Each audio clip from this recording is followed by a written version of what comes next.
একদিকে যুদ্ধবিরতির সম্ভাবনা, অন্যদিকে পাল্টাপাল্টি হামলা। প্রতি মুহূর্তে উত্তেজনার পারদ বাড়াচ্ছে ইরান যুদ্ধ। এরই মধ্যে যুদ্ধবন্ধের আলোচনা চলছে দাবি করে ট্রাম্প 2 দফায় ইরানের জ্বালানি অবকাঠামোতে হামলা স্থগিতের ঘোষণা দিয়েছেন। তবে সংঘাত বন্ধের ইঙ্গিত দিলেও প্রতিনিয়ত ইরানের নতুন নতুন স্থাপনাকে টার্গেট করছে যুক্তরাষ্ট্র ও ইসরায়েল। জবাবে তেল আবিব সহ মধ্যপ্রাচ্যের মার্কিন ঘাঁটি ও অন্যান্য স্থাপনায় অভিযান অব্যাহত রেখেছে ইরানও।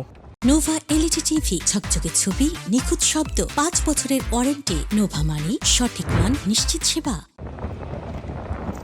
সংঘাতের প্রভাবে জ্বালানিসহ বিশ্ব অর্থনীতির বিভিন্ন খাত ক্ষতিগ্রস্ত হওয়ায় বিবাদমান পক্ষগুলোকে শান্তি আলোচনার আহ্বান জানিয়েছে পশ্চিমা দেশগুলো। মস্কোতে একটি অধিবেশনে যোগ দিয়ে যুদ্ধের ভবিষ্যৎ প্রভাব নিয়ে কথা বলেন রুশ প্রেসিডেন্ট ভ্লাদিমির পুতিন। শঙ্কা জানান করোনা মহামারীর মতো ভয়াবহ হতে পারে ইরান যুদ্ধের পরিণতি। বলেন যুদ্ধের নেতিবাচক প্রভাব পড়েছে হাইড্রোকার্বন, ধাতু ও সার শিল্পে। Сопровождают переход всей глобальной экономики к новому состоянию. Чтобы ответить на вызов времени, Россия должна быть.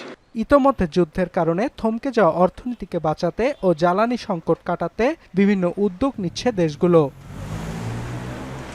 অভ্যন্তরীণ বাজারে তেলের দাম নিয়ন্ত্রণে রাখতে জ্বালানির ওপর শুল্কের পরিমাণ উল্লেখযোগ্য হারে কমিয়েছে ভারত। নতুন করে পেট্রোল ও ডিজেলের ওপর লিটার প্রতি 10 রুপি করে আবগারি শুল্ক বা পরোক্ষ কর কমিয়েছে নয়াদিল্লি। এছাড়া সরবরাহ চ্যানেল স্বাভাবিক ও সুরক্ষিত রাখতে ডিজেল ও অ্যাভিয়েশন ফুয়েলের ওপর নতুন করে রপ্তানি শুল্ক আরোপ করেছে মোদি প্রশাসন।